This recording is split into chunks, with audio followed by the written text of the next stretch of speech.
Hello नमस्कार। हम लोग जो है पिछले वीडियो में ज्योग्राफी टेस्ट सीरीज के बारे में देखे थे इम्पोर्टेंट क्वेश्चन, और अभी तक जो है लगभग 12 टेस्ट सीरीज मॉक टेस्ट जो है हो चुके हैं। ये रहेगा 30, और इसमें जो है हम लोग पॉलिटी के 50 क्वेश्चन को देखेंगे। आइए स्टार्ट करते हैं। पहला नंबर क्वेश्चन। पहला क्वेश्चन है, जो संविधान के किस संशोधन अधिनियम के द्वारा दल बदल विरोधी कानून पारित किया गया था? ऑप्शन है 37वां संशोधन अधिनियम, 42वां संशोधन अधिनियम, 52वां संशोधन अधिनियम, 71वां संशोधन अधिनियम। आपको बता दूं, जो ये दल बदल जो है अभी बहुत ही चर्चा का विषय बना हुआ है। जैसे कि आपने मध्य प्रदेश में देखे ज्योतिरादित्य सिंधिया क्या किए, और यहाँ पे भी देख रहे हैं। जो आप महाराष्ट्र की बात करें तो यहाँ भी शिवसेना 2 गुटों में बट गए और सक्सेस भी रह गए। फिर एनसीपी के पार्टी वो भी जो है सक्सेस रह गए। तो इसका क्या है, सारी चीज़ों के बारे में चर्चा करते हैं। वैसे आप जानते होंगे तो इसका आंसर टिक कर सकते हैं। दल बदल विरोधी कानून जो है, एंटी डिफेक्शन लॉ जो है, संविधान के 52वें संशोधन अधिनियम के माध्यम से जो है वर्ष 1985 में पारित किया गया था। आंसर हो जाएगा सी। और इस संशोधन ने जो है भारतीय संविधान में 10वीं अनुसूची को शामिल किया, और जिसके अंतर्गत दल बदल विरोधी कानून को रखा गया है। और यह कानून जो है 1 मार्च 1985 से जो है लागू हुआ। इस कानून को जो है भारतीय राजनीतिक प्रणाली में स्थिरता लाने के उद्देश्य से तैयार किया गया था। दल बदल विरोधी कानून जो है उस प्रक्रिया को निर्धारित करता है जिसके द्वारा सदस्यों को सदन के किसी अन्य सदस्य द्वारा प्रस्तुत याचिका पर सदन के पीठासीन अधिकारी द्वारा जो है दल बदल के आधार पर डिस्क्वालीफाई ठहराया जा सकता है। मान लीजिए, जो किसी निर्वाचित सदस्य को अयोग्य घोषित कब किया जाए? यदि उसने स्वेच्छा से अपने राजनीतिक दल की सदस्यता छोड़ दी हो, या सदन में मतदान के विषय में पार्टी नेतृत्व के निर्देशों की जो है वो अवहेलना की हो। इसका मतलब यह है कि कोई निर्वाचित सदस्य किसी मुद्दे पर पार्टी हुई के विरुद्ध जाने पर जो है सदन की अपनी सदस्यता खो सकता है। पार्टी हुई जो है अपनी पार्टी के विपक्ष में मतदान करने या मतदान से अनुपस्थित रहने पर जो है पार्टी मुख्य सचेतक होते हैं, वो व्हिप जारी करते हैं, जो ये काम करना है। हाँ, कल ये सदन में ये अविश्वास प्रस्ताव है, सबको आना है, सबको वोट देना है। तो इस टाइप के जो है मुख्य सचेतक होते हैं, जो कि व्हिप जारी करते हैं। पार्टी के विरुद्ध आप काम नहीं कर सकते। और ये संसद और राज्य विधानसभा दोनों के लिए जो है दल बदल विरोधी कानून जो है लाए गए। इसका आंसर हो जाएगा सी। अगला प्रश्न देखते हैं। 1946 में बनी अंतरिम सरकार का नेतृत्व किया गया था। ऑप्शन है, किसके द्वारा किया गया था? सरदार वल्लभ भाई पटेल, अबुल कलाम आजाद, राजेंद्र प्रसाद, जवाहरलाल नेहरू। आपको बता दूं, जो दिन 2 सितंबर 1946 को अंतरिम सरकार गठित की गई थी, जिसका नेतृत्व जो है जवाहरलाल नेहरू द्वारा किया गया था। इसका आंसर हो जाएगा डी। और यह जो है भारतीय इतिहास में एकमात्र ऐसा कैबिनेट था जिसमें कि कांग्रेस और मुस्लिम लीग दोनों केंद्र में साझेदार थे। इसका कहानी भी है, आप लोग को पता भी होगा। अंतरिम सरकार जो है बड़े पैमाने पर स्वायत्तता के साथ काम किया और ब्रिटिश शासन के अंत तक जो है सत्ता में बनी रही, जिसके बाद जो है भारत और पाकिस्तान द्वारा जो है इसे सफल बनाया गया। 1946 में ब्रिटिश प्रधानमंत्री क्लीमेंट एटली द्वारा जो है भेजे गए ब्रिटिश कैबिनेट मिशन के प्रस्तावों के बाद जो है संविधान सभा के लिए जो है चुनाव हुए थे। और बाद में जो है वायसराय बेवेल ने भारतीय प्रतिनिधियों से अंतरिम सरकार में शामिल होने का आह्वान किया। अंतरिम सरकार जो है 1919 के भारत सरकार अधिनियम के अनुरूप कार्य किया था। ये चीज ध्यान रखिएगा अगर सवाल पूछा जाए तो।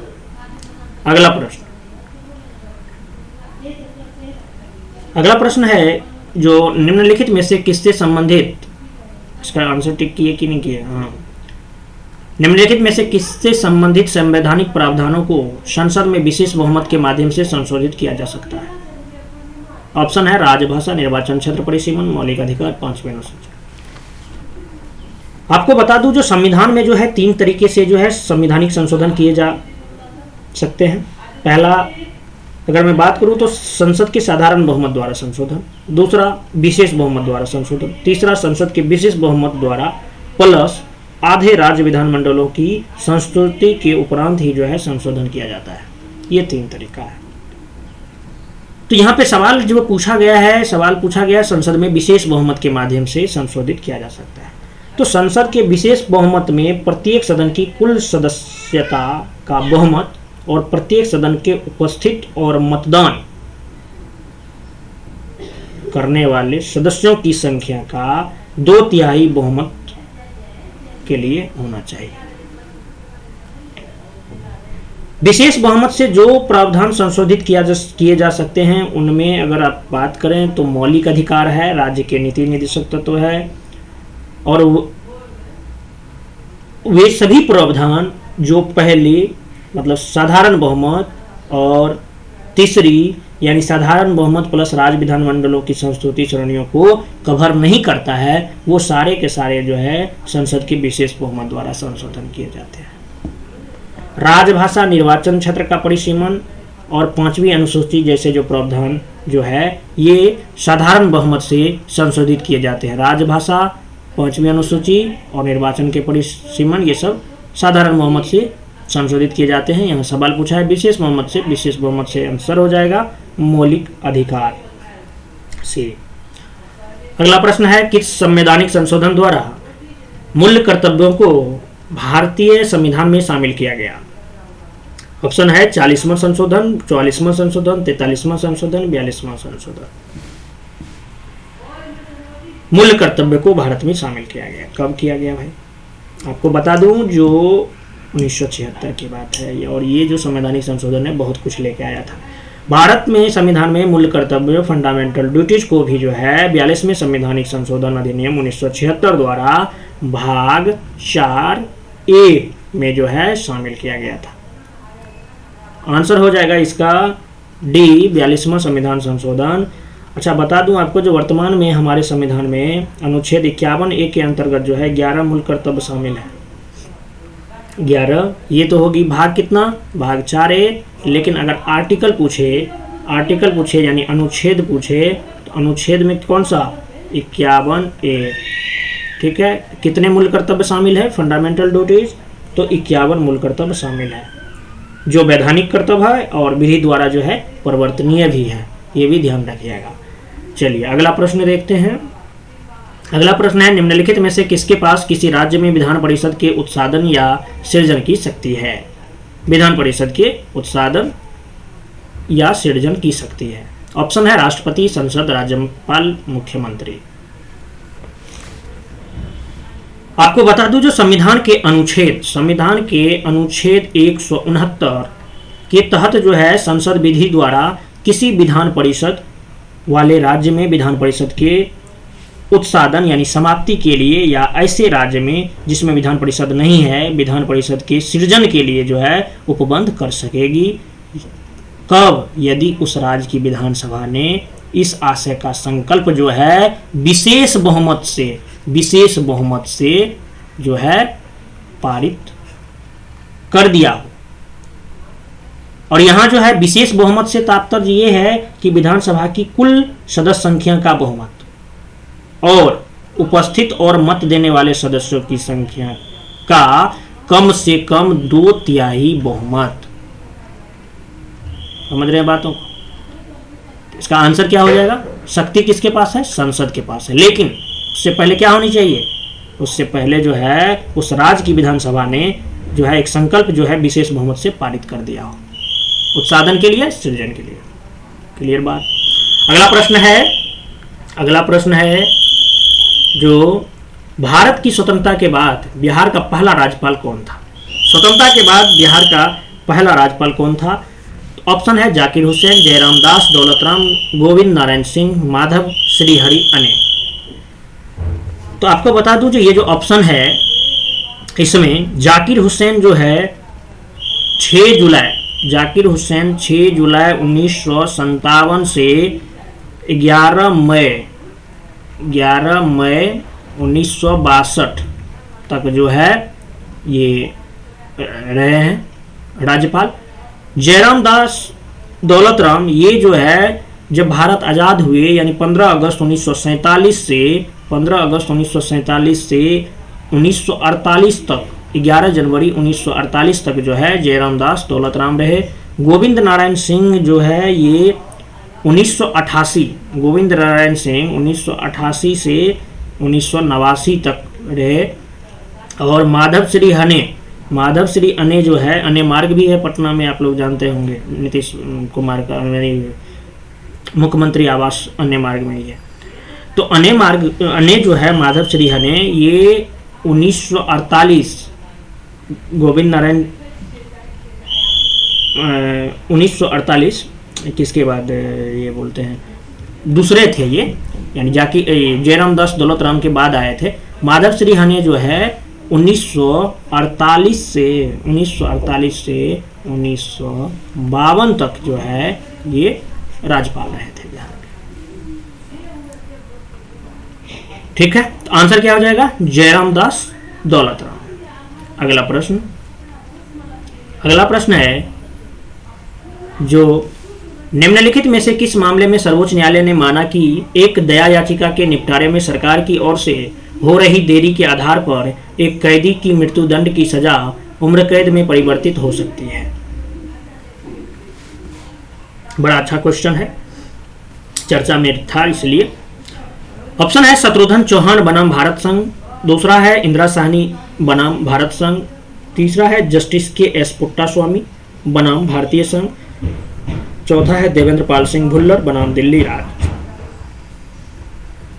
आपको बता दूं, जो शत्रुघ्न चौहान बनाम भारत संघ केस में जो है, केस को वाद बोलते हैं हम लोग, ये 2014 की है।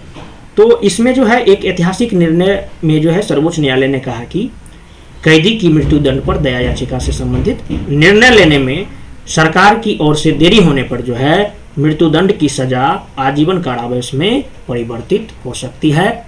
बहुत ही अच्छा निर्णय रहा और ये इसलिए आंसर ए हुआ। और आपको बता दूं, जो इस मामले में शीर्ष न्यायालय ने मृत्युदंड प्राप्त 15 कैदियों को जीवन दान दिया। इसके अलावा यह निर्णय दिया गया कि मानसिक रूप से अक्षम और सिजोफ्रेनिया से पीड़ित व्यक्ति को मृत्युदंड नहीं दिया जा सकता। सर्वोच्च न्यायालय ने देवेंद्र पाल सिंह भुल्लर वाद की अगर बात करें, देवेंद्र पाल सिंह भुल्लर बनाम दिल्ली राज, तो इसमें जो है 2013 में सुनाए गए स्वयं के निर्णय को परिवर्तित करते हुए कहा था कि दया याचिका पर फैसला करने में देरी मृत्युदंड के लिए आधार नहीं हो सकती है ना। तो इसलिए अपने निर्णय को तो वो पुनरावलोकन कर ही सकते हैं, पता ही है आप लोगों को।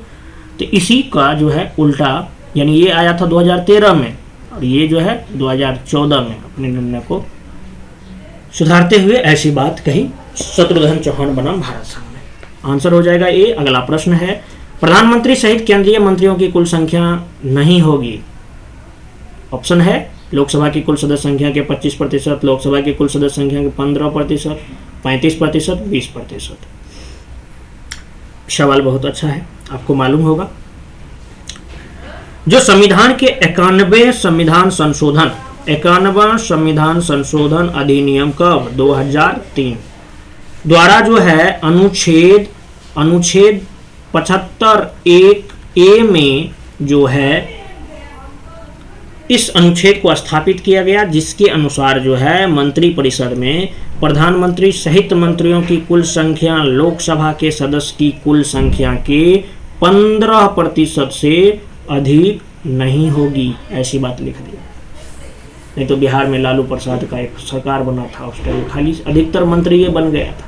अब लो भाई, राजकोष पर पूरा भार पड़ रहा है, जनता के पैसा से नेता माला माल हो रहा है, तो यही सब है। तो इसका आंसर हो जाएगा बी। अगला प्रश्न,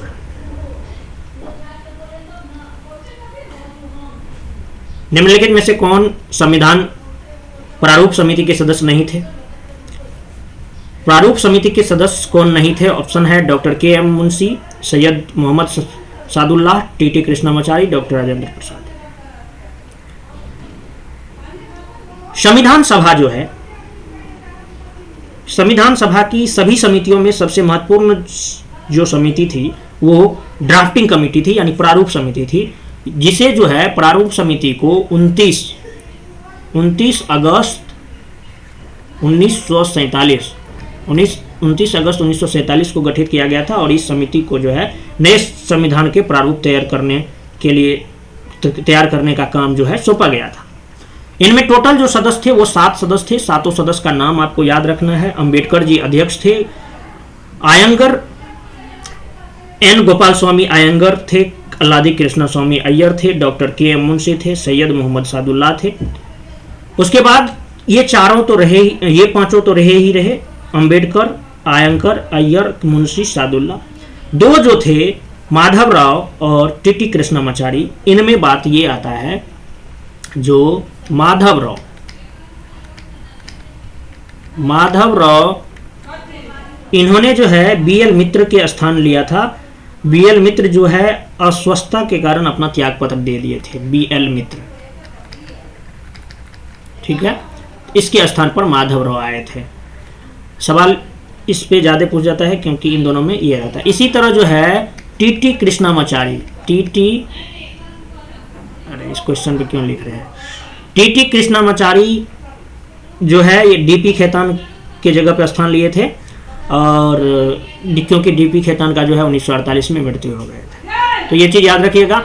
7 नाम आपको याद रखना है। ये दोनों ये मतलब जो कंडीशनल वाला बात है इसको भी याद रखिएगा। आंसर क्या हो जाएगा? जो संविधान के प्रारूप समिति के सदस्य नहीं थे तो नहीं थे 3 में डॉक्टर के एम मुंशी थे, सैयद मोहम्मद सादुल्लाह थे, टीटी कृष्णामाचारी थे, डॉक्टर राजेंद्र प्रसाद जी नहीं थे।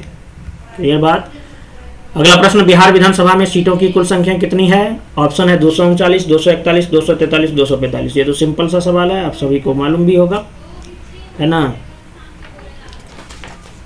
तो इसका आंसर क्या हो जाएगा? आंसर हो जाएगा सी। बिहार विधानसभा में कुल सीटों की संख्या 243 है। 243 में से 242 सीटों के लिए सदस्यों का चुनाव प्रत्यक्ष निर्वाचन द्वारा किया जाता है, जबकि एक सदस्य जो है राज्यपाल द्वारा नामित किए जाते हैं, जो कि एंग्लो इंडियन समुदाय से संबंधित होता है। लेकिन आपको मालूम होनी चाहिए 104 में संविधान संशोधन के द्वारा जो है इसे क्या कर दिया गया? हटा दिया गया। विधानसभा में जो है 38 सीटें अनुसूचित जातियों के लिए है, 2 सीटें जो है 38 सीट जो है एससी के लिए है, 2 सीट जो है एसटी के लिए है। तो ये सब जनसंख्या के आधार पे होता है, इसलिए तो अपने बिहार में एसटी की जनसंख्या कम है, इसलिए 2 सीट ही उन्हें मिला है। तो ये रही बात। अगले प्रश्न। अच्छा, आपको एक बात बता दूं, जो प्रारूप समिति के बारे में, जो प्रारूप समिति ने जो है विभिन्न समितियों के प्रस्ताव को ध्यान में रखते हुए जो है भारत के संविधान का पहला प्रारूप तैयार किया था, जिसे जो है वो फरवरी 1948 में प्रकाशित किया। और भारत के लोगों को इस प्रारूप पर चर्चा करने और संशोधनों का प्रस्ताव करने के लिए जो है 8 माह का समय दिया गया था। ऐसा नहीं जो हुआ बना दिया, अपने मन से कुछ कर दिया, उसको टाइम दिया गया। सार्वजनिक टिप्पणियों, आलोचनाओं और सुझावों के मद्देनजर जो है प्रारूप समिति जो है एक दूसरा प्रारूप तैयार किया और जिसको जो है अक्टूबर 1948 में प्रकाशित किया गया। और प्रारूप समिति ने प्रारूप तैयार करने में जो है 6 माह से भी कम का समय लिया था, जो कि कुल मिलाकर मात्र 141 बैठकें की थी। ये सवाल पूछा गया है, याद रखिएगा। 141 बैठक टोटल प्रारूप समिति की थी संविधान में। अगला प्रश्न देख लेते हैं हम लोग। निम्नलिखित में से कौन संसद के दोनों सदनों की संयुक्त बैठक की अध्यक्षता नहीं कर सकता? ऑप्शन है राज्यसभा अध्यक्ष, राष्ट्रपति, लोकसभा अध्यक्ष, लोकसभा का उपाध्यक्ष। आपको ये भी सवाल जो है बहुत अच्छा सा सवाल है क्योंकि कॉन्सेप्चुअल है। आपको बता दूं, जो संयुक्त बैठक जो है एक विधेयक के पारित, संयुक्त कब होगा? कोई विवाद होगा तभी तो संयुक्त आरोप सबको बैठाते हैं पंचायत की तरफ। तो संयुक्त बैठक जो है एक विधेयक के पारित होने पर दोनों सदनों के बीच गतिरोध को हल करने के लिए जो है संविधान द्वारा प्रदान की गई असाधारण व्यवस्था है। और एक सदन द्वारा विधेयक पारित किए जाने तथा दूसरे सदन में प्रेषित किए जाने के बाद जो है क्या क्या हो सकता है? 3 स्थिति में से कोई भी अगर होगा तो उसे गतिरोध माना जाएगा। पहला स्थिति, यदि विधेयक को अन्य सदन द्वारा अस्वीकृत कर दिया जाता है। दूसरी स्थिति ये बनेगी यदि सदन में किए जाने वाले संशोधनों से क्या हो जाएगा, असहमत रहेगा पहला सदन। तीसरी स्थिति ये बनेगी जो एक सदन जो है दूसरे सदन में भेजे गए विधेयक को 6 माह से अधिक समय बिता चुका है, कोई रिप्लाई नहीं दिया है। तो इन 3 स्थितियों में जो है विधेयक पर विचार विमर्श और मतदान करने के उद्देश्य से जो है राष्ट्रपति दोनों सदनों की संयुक्त बैठक को क्या करता है, आयोजित कर सकते हैं। यहाँ ध्यान देने की बात यह है कि संयुक्त बैठक केवल साधारण विधेयक या वित्तीय विधेयक पर लागू होता है, धन विधेयक या संवैधानिक संशोधन विधेयक पर लागू नहीं होता है। और लोकसभा अध्यक्ष जो है दोनों सदनों की संयुक्त बैठक की अध्यक्षता करता है, और वही जो है अगर वो नहीं रहे तो फिर क्या होगा, तो उसकी अनुपस्थिति में उपाध्यक्ष कार्यभार संभालता है। यदि संयुक्त बैठक से उपाध्यक्ष भी अनुपस्थित रहता है, ऐसा सवाल एक बार पूछा गया था, इंदिरा गांधी जैसे राष्ट्रपति के लिए बना दिए थे, ऐसे भी बना हुआ। अगर उपाध्यक्ष भी अनुपस्थित रहता है तो राज्यसभा का उपसभापति बैठक की अध्यक्षता करता है। यदि वह भी अनुपस्थित रहता है तो ऐसा व्यक्ति जिसे संयुक्त बैठक में उपस्थित सदस्यों द्वारा चुना जाता है वह बैठक की अध्यक्षता करता है। तो आपको ये इस प्रकार से ये चीज स्पष्ट हो गया होगा कि राज्यसभा के सभापति और राष्ट्रपति, राज्यसभा के सभापति कौन, उपराष्ट्रपति बोलते हैं उसको, उपराष्ट्रपति राज्यसभा के पदेन सभापति होते हैं। तो राष्ट्रपति और उपराष्ट्रपति संसद की संयुक्त बैठक की अध्यक्षता नहीं करते हैं। क्यों नहीं करते हैं? क्योंकि ये दोनों संसद के किसी भी सदन के सदस्य नहीं होते हैं। आंसर क्या होगा इसका? सवाल क्या है, जो निम्नलिखित में से कौन संसद के दोनों सदनों की संयुक्त बैठक की अध्यक्षता नहीं कर सकता है? तो नहीं कर सकता है तो राष्ट्रपति नहीं कर सकता है, ठीक है। अच्छा, राज्यसभा के उपाध्यक्ष कर सकते हैं लेकिन अध्यक्ष नहीं कर सकते हैं। तो आंसर तब होगा जब आपको इसका उपाध्यक्ष लिख दीजिए यहाँ पे, उपाध्यक्ष, ठीक है, तो बी हो जाएगा। अगला प्रश्न है, उपाध्यक्ष उपसभापति को ही बोलते हैं। अगला प्रश्न, राज्यपाल को पद की शपथ कौन दिलाता है? ऑप्शन है भारत का राष्ट्रपति, संबंधित राज्य के उच्च न्यायालय का मुख्य न्यायाधीश, सर्वोच्च न्यायालय का मुख्य न्यायाधीश, मुख्यमंत्री। बहुत सिंपल सा सवाल है। जो राज्यपाल को जो है पद की शपथ संबंधित राज्य के उच्च न्यायालय के मुख्य न्यायाधीश द्वारा उनकी अनुपस्थिति में उस न्यायालय के वरिष्ठतम न्यायाधीश द्वारा दिलाई जाती है। अगर वो नहीं रहेगा तो वरिष्ठतम न्यायाधीश दिलाएंगे, ऐसा बहुत जगह देखा भी गया है, आप लोग न्यूज में भी सुने होंगे। अगला प्रश्न है, जो भारत के नियंत्रक और महालेखा परीक्षक कैग के संदर्भ में निम्नलिखित कथनों में से कौन से या कथन जो है सही नहीं है? ऑप्शन है, कैग के पद का उल्लेख संविधान के भाग 6 के अंतर्गत किया गया है। संविधान का अनुच्छेद 148 से 151 कैग से संबंधित प्रावधान है। CAG guardian of the public purse होता है और देश की संपूर्ण वित्तीय प्रणाली को नियंत्रित करता है। कैग जो है केंद्र और राज्य के खातों से संबंधित अपनी ऑडिट रिपोर्ट प्रत्यक्षता क्रमशः संसद और राज्य विधानसभाओं को सौंपता है। आपको बता दूं, पहले कैग के बारे में जान लीजिए। कैग CAG मतलब comptroller and auditor general of India. Bharat का संविधान जो है भाग 5 के अध्याय 5 भाग 5 और अध्याय भी 5, इसके अंतर्गत जो है comptroller and auditor general of India के एक स्वतंत्र पद का प्रावधान करता है। कैग और अनुच्छेद की बात करें तो अनुच्छेद जो है 148 से 151 कैग से संबंधित प्रावधान करते हैं। बिल्कुल ये स्टेटमेंट सही है। कैग की नियुक्ति भारत के राष्ट्रपति द्वारा अपने हस्ताक्षर और मुद्रा सहित अधिपत्र द्वारा की जाती है और वह जो है 6 वर्ष या 65 वर्ष की आयु तक जो है इन दोनों में से जो भी पहले हो तक पद धारण करता है।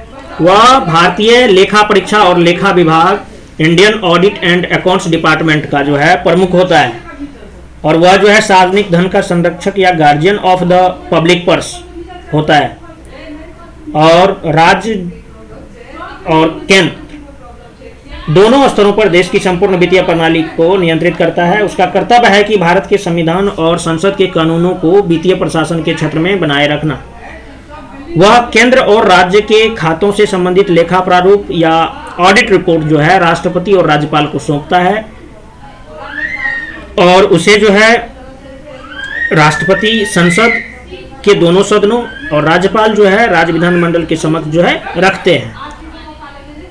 राष्ट्रपति को 3 ऑडिट रिपोर्ट प्रस्तुत करता है सीएजी। एक एप्रोप्रिएशन अकाउंट पर एक ऑडिट रिपोर्ट, दूसरा जो है फाइनेंस अकाउंट पर एक ऑडिट रिपोर्ट, और तीसरा है पब्लिक अंडरटेकिंग्स यानी सार्वजनिक उपक्रम पर जो है एक ऑडिट रिपोर्ट। ये 3 रिपोर्ट जो है वो सौंपते हैं। तो ध्यान रखिएगा सवाल क्या पूछा है। अब ये ऑप्शन, कैग के पद का उल्लेख भारतीय संविधान के भाग 6 के अंतर्गत किया गया है? 6 के अंतर्गत किया गया है? नहीं, भाग 5 के अंतर्गत किया गया। तो ये सवाल ये गलत हो गया, पूछा है गलत। संविधान का अनुच्छेद 148 से 151 कैग से संबंधित प्रावधान करते हैं, बिल्कुल सही है। CAG guardian of the public purse होता है और देश की संपूर्ण वित्तीय प्रणाली को नियंत्रित करता है, सही है। वह केंद्र और राज्य के खातों से संबंधित अपनी ऑडिट रिपोर्ट प्रत्यक्षतः क्रमशः केंद्र किसको? संसद को, और राज्य किसको? राज्य विधानसभाओं को सौंपता है। बिल्कुल ये गलत है, गलत है ना, क्योंकि केंद्र वाले किसको सौंपेंगे? केंद्र वाले सौंपेंगे प्रेसिडेंट को और राज्य वाले गवर्नर को, ठीक है। तो ये भी गलत है, इसका आंसर तो ई होना चाहिए, ये दोनों गलत है, ठीक है। अगला प्रश्न, नहीं तो इसको गलत मान लीजिए, टिक कर लीजिए और यहाँ पे भाग 5 कर दीजिए, ठीक है। ये भाग 5 है भाई, ठीक है। तो ये भी सही है, ये भी सही है, ये भी सही है, ये गलत है। अगला प्रश्न है, वर्तमान में पटना उच्च न्यायालय का मुख्य न्यायाधीश कौन है? तो ये तो चेंज होते रहते हैं, देख लीजिएगा अभी कौन है उसके अकॉर्डिंग, है ना। निम्नलिखित में से कौन सा मौलिक अधिकार भारतीय नागरिकों के लिए उपलब्ध है परंतु विदेशियों के लिए नहीं? ऑप्शन है वाक एवं अभिव्यक्ति की स्वतंत्रता, विधि के समक्ष समानता, जीवन एवं स्वतंत्रता का संरक्षण, अस्पृश्यता का अंत। आपको बता दूं, जो भारतीय नागरिकों के लिए जो उपलब्ध है विदेशियों के लिए नहीं, तो इस अनुच्छेद को आप एकदम रट के रखिएगा, क्योंकि सवाल में धड़ल्ले से पूछा जाता है। और अनुच्छेद है क्या? केवल नागरिकों को प्राप्त वे मौलिक अधिकार जो विदेशियों हेतु उपलब्ध नहीं है, वो है 15, 16, 19, 29 और 30, ठीक है। अब बारी बारी से चर्चा कर देते हैं एक बार। 15 में क्या है? अनुच्छेद 15 में धर्म, जाति, नस्ल, लिंग या जन्म स्थान के आधार पर विभेद का प्रतिषेध किया गया है। अनुच्छेद 16 क्या कहता है? 16 कहता है जो लोक नियोजन के विषय में अवसर की समता होनी चाहिए।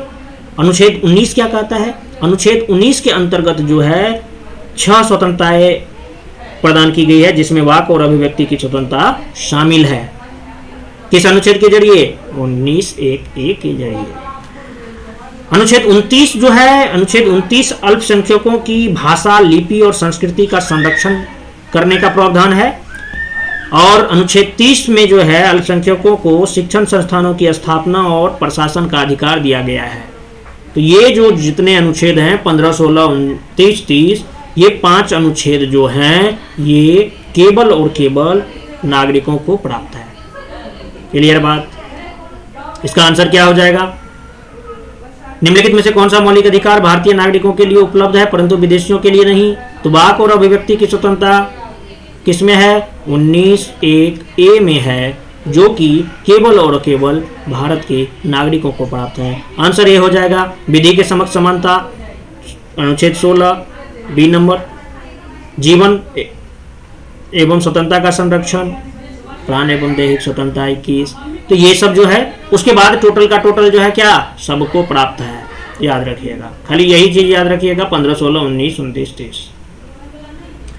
किस समिति ने दल विघटन के मामले में अयोग्यता से छूट देने से संबंधित 10वीं अनुसूची के प्रावधान को निरस्त करने की सिफारिश की थी? ऑप्शन है जेपी समिति, इंद्रजीत समिति, वोहरा समिति, दिनेश गोस्वामी समिति। आपको बता दूं, जो चुनाव सुधार समिति या दिनेश गोस्वामी समिति ने जो है 1990 में प्रस्तुत अपनी रिपोर्ट में दल बदल विघटन के मामले में अयोग्यता से छूट देने से संबंधित 10वीं अनुसूची के प्रावधान को जो है निरस्त करने की सिफारिश की थी।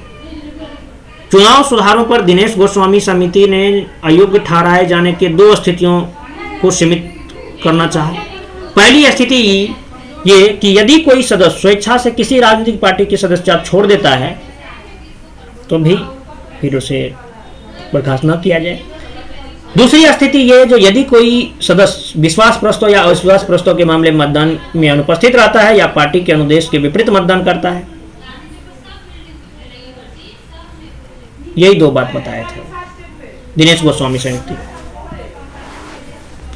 जो अगर ये दोनों काम करता है तो इसे अयोग्य ठहरा देना है, बाकी नहीं। बाकी आपको 52वां संविधान संशोधन 1985 वाले बात में मैंने बताया ही क्या क्या है। तो इसका आंसर हो जाएगा डी। अगला प्रश्न है, भारत सरकार अधिनियम 1935 में अंतर्विष्ट इंस्ट्रूमेंट ऑफ इंस्ट्रक्शन को हमारे संविधान में निम्नलिखित में से किस रूप में शामिल किया गया है? ऑप्शन है प्रस्तावना, मूल अधिकार, राज्य की नीति के निदेशक तत्व, राज्य की कार्यकारी शक्ति की सीमा। आपको बता दूं, जो राज्य की नीति निर्देशक तत्व directive principle of state policy DPSP का जो है संविधान के भाग 4 में जो है इसकी जिक्र किया गया है। और अनुच्छेद की अगर बात करेंगे तो भाग 4 में 36 से 51 तक उल्लेखित है। भारतीय संविधान में राज्य की नीति निर्देशक तत्व को आयरलैंड के संविधान से लिया गया है, जिन्होंने इसे स्पेन के संविधान से ग्रहण किया था।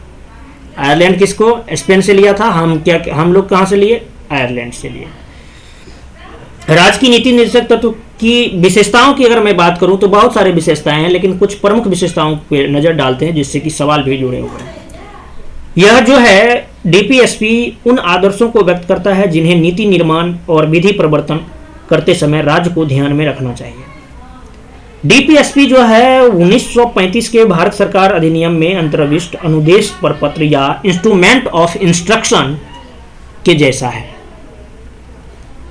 डॉक्टर बी आर अम्बेडकर के अनुसार जो है नीति निर्देशक तत्व उन इंस्ट्रूमेंट ऑफ इंस्ट्रक्शन जैसे है जो 1935 के भारत सरकार अधिनियम के अंतर्गत जो है ब्रिटिश सरकार द्वारा गवर्नर जनरल और गवर्नरों को दिए गए थे।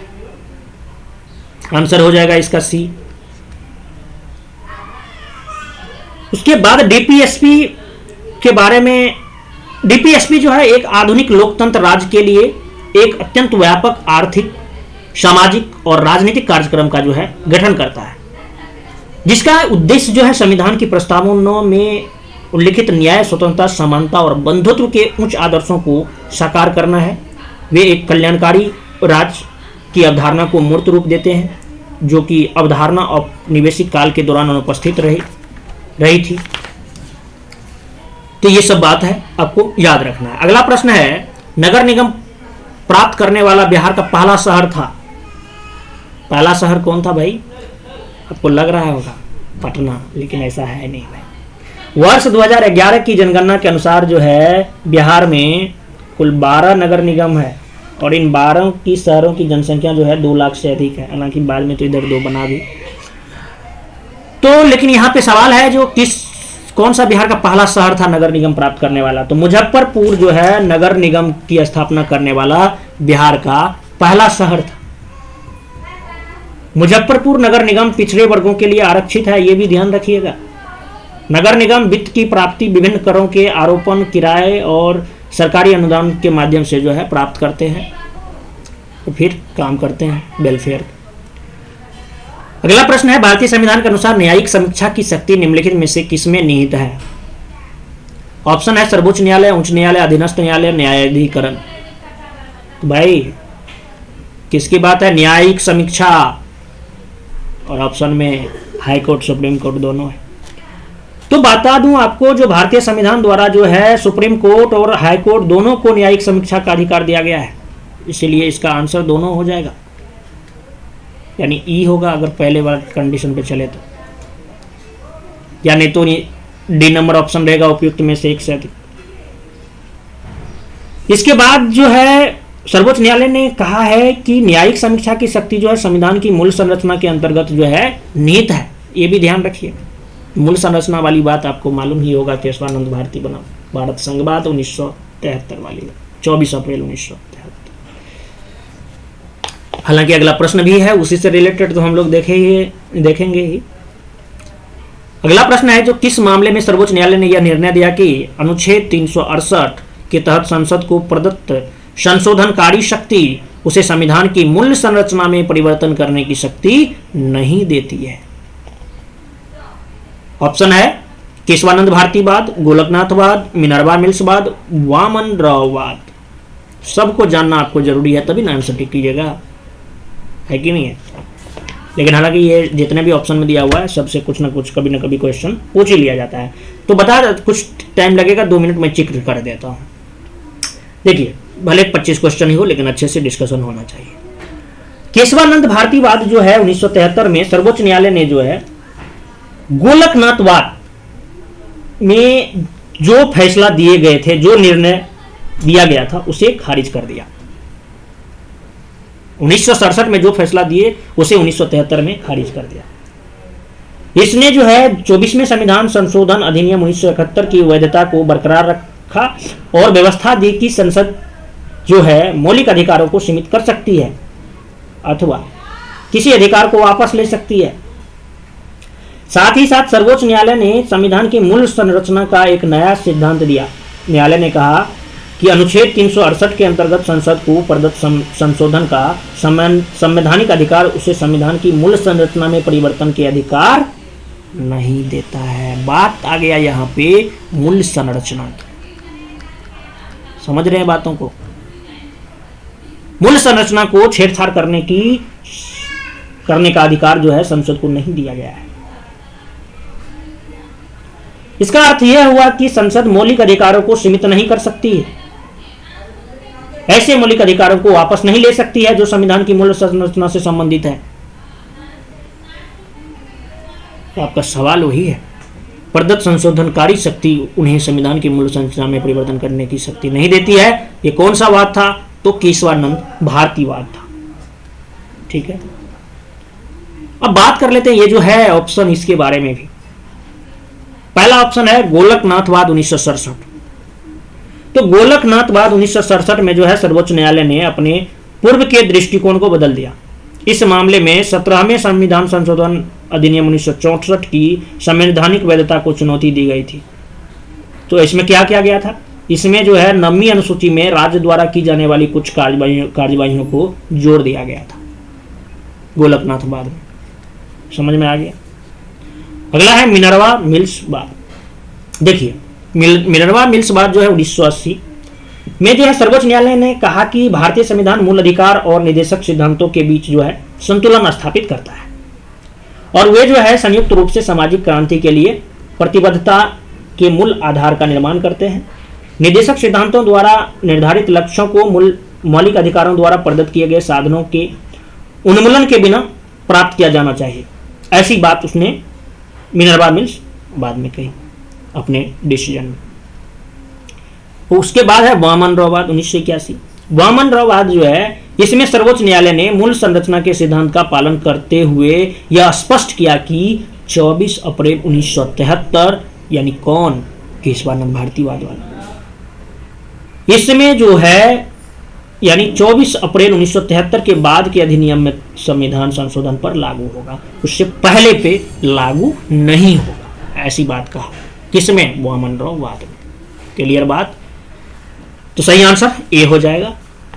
वैसे घुमा फिरा के क्वेश्चन वहीं पे था, केशवानंद भारतीवाद पे, और चर्चा का ज़्यादा ये विषय रहा, बहुत बड़ा डिसीजन आया था, इसलिए सवाल बहुत बड़ा पूछा जाता है। अगला प्रश्न देखते हैं हम लोग। निम्नलिखित में से कौन से सरदार स्वर्ण सिंह समिति की अनुशंसा का परिणाम है? ऑप्शन है मूल्य कर्तव्य, पंचायती राज संस्थाएं, लोक अदालत, धन विधेयक से संबंधित प्रावधान। तो सरदार स्वर्ण सिंह समिति जुड़ा हुआ है फंडामेंटल ड्यूटीज से। आंसर तो हो जाएगा इसका ए। आपको बता दूं, जो वर्ष 1976 में कांग्रेस पार्टी ने मूल कर्तव्यों के संबंध में अनुशंसाओं के लिए जो है सरदार स्वर्ण सिंह समिति का गठन किया था, जिसकी आवश्यकता जो है देश में आंतरिक आपातकाल कब लगा था भाई मेरे? 75 से कब तक रहा था? 77। याद होगा आपको, हिल गया था बहुत कुछ।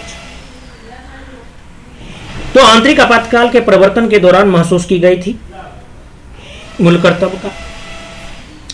तो समिति ने जो है, सरदार स्वर्ण सिंह समिति ने संविधान में मूल कर्तव्यों पर एक अलग अध्याय को शामिल करने की सिफारिश की।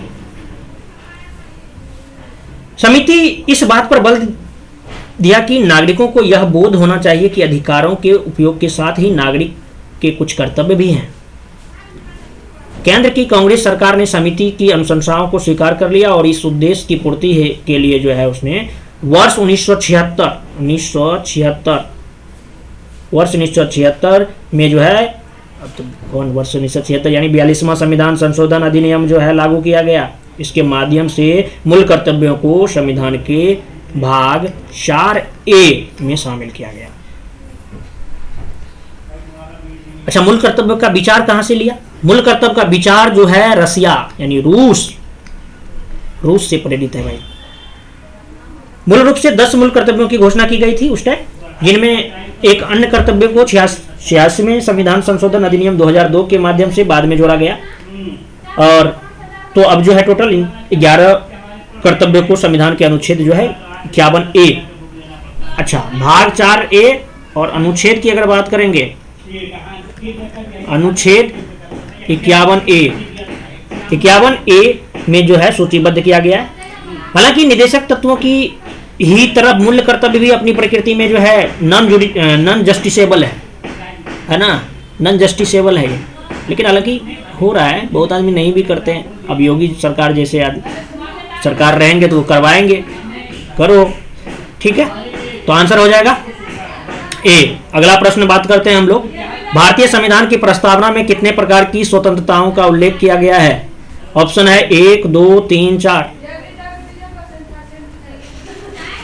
क्या पूछा है प्रस्तावना में कितने प्रकार की स्वतंत्रता? प्रस्तावना आपको याद होनी चाहिए, एक लाइन में याद होनी चाहिए।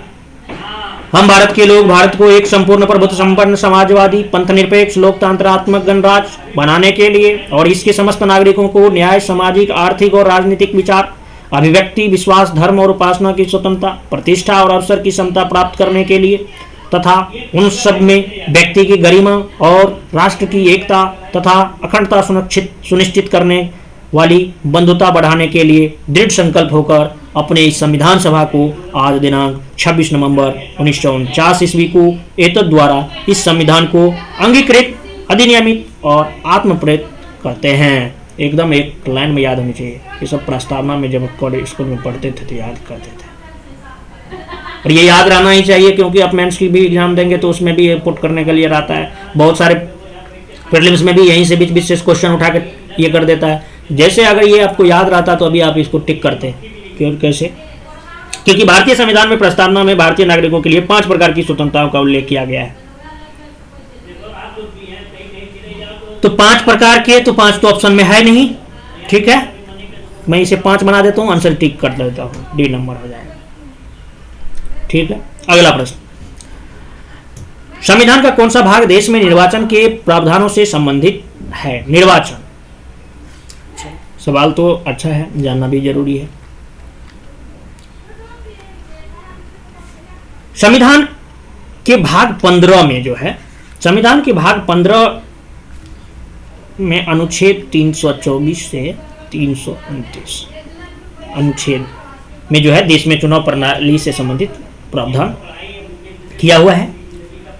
तो इसका आंसर तो हो जाएगा डी। भारतीय संविधान के अनुच्छेद 324 के तहत जो है लोकसभा एवं राज्य विधानसभाओं में निर्वाचन के लिए संचालन, निर्देशन और नियंत्रण की जिम्मेदारी किसके अधीन है? आयोग के अधीन है, निर्वाचन आयोग के अधीन। क्लियर बात। 324 के जरिए सवाल भी इससे बहुत पूछा जाता है। अगला प्रश्न देखते हैं हम लोग। प्रत्येक वित्तीय वर्ष के संबंध में भारत सरकार का वार्षिक वित्तीय विवरण, भारत सरकार का वार्षिक वित्तीय विवरण सदन में उस दिन प्रस्तुत किया जाएगा।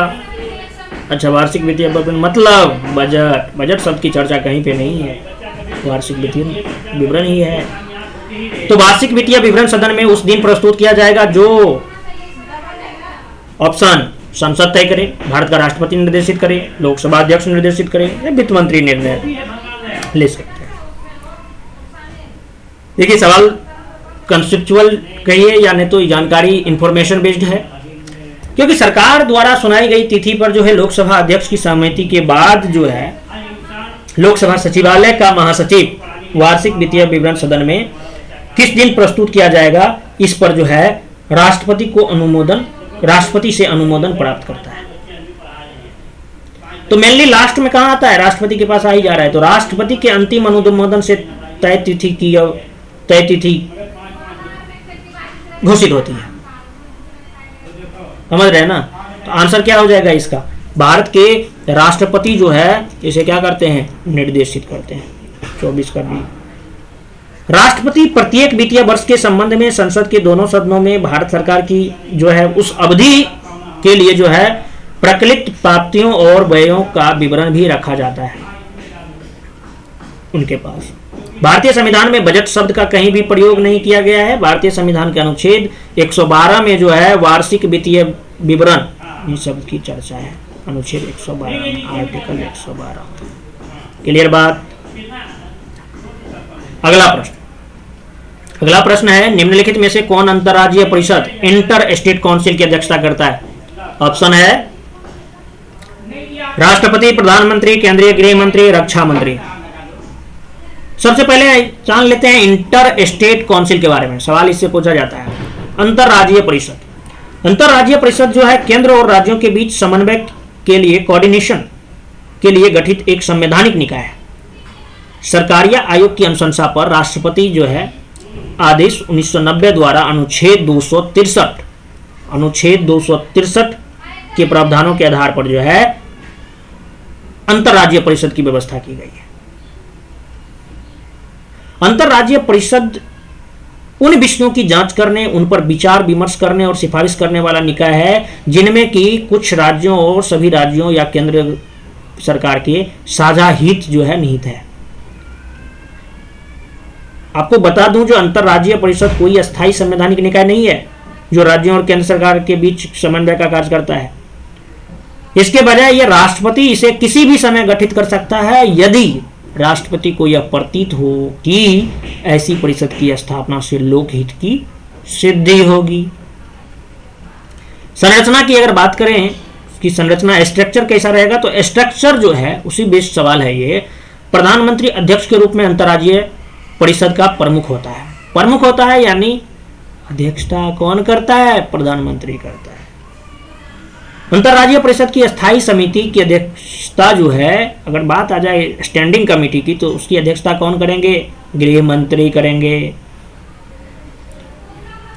इसके सदस्यों में सभी राज्यों एवं विधानसभा वाले केंद्र शासित प्रदेशों के मुख्यमंत्री और प्रधानमंत्री द्वारा मनोनीत 6 केंद्रीय मंत्री शामिल होते हैं। राष्ट्रपति शासन के अंतर्गत जो है प्रशासित राज्यों के राज्यपाल इसके सदस्य होते हैं अगर राष्ट्रपति शासन लगा हुआ है तो। क्लियर बात, हाँ या ना। ठीक है, तो आंसर हो जाएगा क्या, आंसर हो जाएगा प्रधानमंत्री। अगला वैसे वीडियो लंबा हो जाएगा, 25-25 का ही सेक्शनल रखते हैं। धन्यवाद, मिलते हैं नेक्स्ट लेक्चर में।